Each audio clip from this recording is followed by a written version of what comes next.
जो परमात्मा से जुड़ा हुआ है और जो परमात्मा के नाम का सिमरन करता है, वो जीव सच्चा परोपकारी होता है।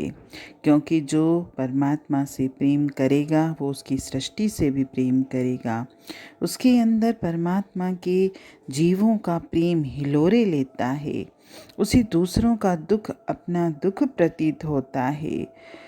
वो परमपिता परमात्मा निस्वार्थ है, तो उसके भक्त भी निस्वार्थ ही होते हैं। वे स्वार्थी नहीं होते, परमार्थी होते हैं। उनके अंदर दूसरों की भलाई की कामना होती है। और परमात्मा के प्रेमियों का उपकार संसार के उपकारों से निराला होता है। नॉर्मली हम संसार में सोचते हैं कि जो किसी को धन दौलत से मदद करे, किसी का मान सम्मान करे, किसी को आगे बढ़ने में सहायता दे या और भी किसी तरीके से उसकी मदद करे तो वो परोपकारी होता है। नहीं, लेकिन परमात्मा के प्रेमियों का उपकार ऐसा नहीं होता। वे धन दौलत, मान सम्मान या मायामय का दान नहीं करते, वे तो आत्मिक उद्धार का दान बख्शते हैं। वे रचना के मोह की तरफ से सचेत करते हैं। बार बार समझाया जाता है वाणियों में, सत्संगों में, या जो भी ईश्वर से जुड़ा हुआ है वो हमेशा संसार के मोह की तरफ से सचेत करता है और उसके अंतर में परमात्मा के प्रेम की ज्योति जागृत करता है।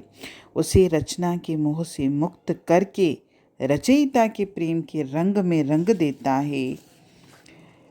अनंत काल से परमात्मा से वियोग का संताप सह रही हमारी आत्मा को परमात्मा के नाम के अभ्यास में लगाकर आवागमन के बंधन से मुक्त कर देते हैं। ऐसे ही जीव सच्चे परोपकारी होते हैं। वो खुद तो ईश्वर से जुड़े रहते हैं और वो चाहते हैं कि हर व्यक्ति उस परम पिता परमात्मा से जुड़े, उससे प्रेम करे। और ये जो भी करते हैं कार्य, वे हर व्यक्ति को परमात्मा के साथ मिलाप का असीम आनंद बख्श देते हैं। इसीलिए तो परोपकारी कहलाते हैं। और ये कार्य जो भी व्यक्ति करता है वो किसी निजी स्वार्थ के लिए नहीं करता, वो परमात्मा के विशुद्ध प्रेम और परोपकार की भावना से करता है। ऐसे परोपकारी व्यक्तियों की महिमा का क्या गुणगान किया जाए। ऐसे परोपकारी भक्त धन्य हैं, उनके मुखड़े सुंदर और प्यारे हैं।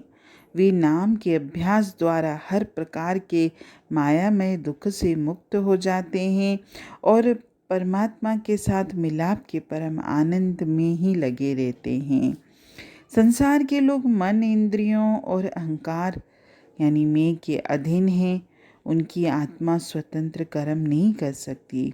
तो ऐसे प्रभु के जो भक्त हैं, जिन्होंने अपने मन इंद्रियों पर विजय प्राप्त की है, जिन्होंने उस परम पिता परमात्मा के आत्मिक स्वरूप की पहचान की है, वे मन इंद्रियों की गुलामी की बजाय उस परम पिता परमात्मा की गुलामी करना पसंद करते हैं। उनकी रहनी निर्मल हो जाती है।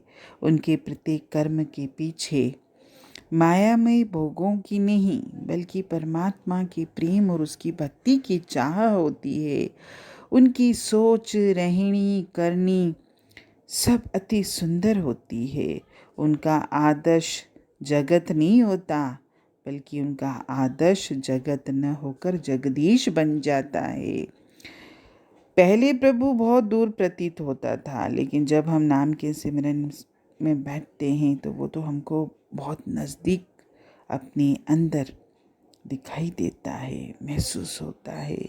और परमात्मा का जो भी भक्त है वो जिधर भी देखता है उसे परमात्मा ही परमात्मा दिखाई देता है, क्योंकि जिसने अपने अंतर में उस प्रभु को महसूस किया है तो वो उसको सर्व में देखेगा भी। जब आनंद रूप परमात्मा के नज़दीक हो जाता है तो स्वाभाविक रूप से खुद भी आनंद रूप हो जाता है। वह मोह, माया और अज्ञानता की नींद को छोड़कर पूर्ण ज्ञान के प्रकाश में जागृत हो जाता है। और ये अवस्था सच्चे संत महात्माओं की कृपा द्वारा और परमात्मा की अपार दया से ही प्राप्त हो सकती है।